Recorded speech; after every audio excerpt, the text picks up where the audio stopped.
Ungicera migunda-ini itiganite kaunti-ini ya Taita Taveta urakorana na arimi mari migunda-ini yao ya marigu mari na gwicurania kuingi kuona marigu ni marikitie kwiruha indi matiri na thoko ya kumatwara.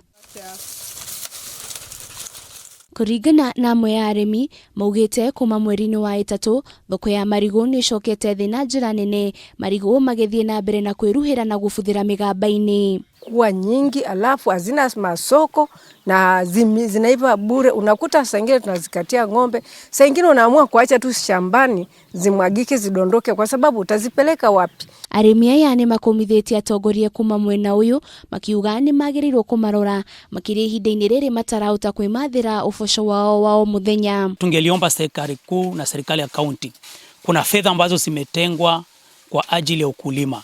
Tungeomba hizo fedha ziweze kufikia wakulima katika sehemu ya Taveta upande wa ukulimaji wa ndizi.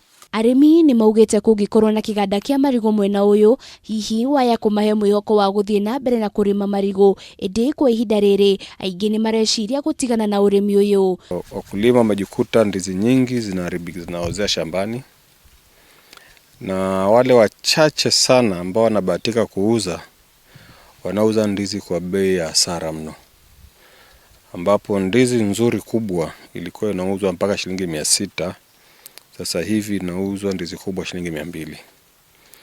Nyingi ni zile ambazo zinaozea shambani. Ngiribotera Kameme TV ritora kwa ni Wanjiru wa Boro.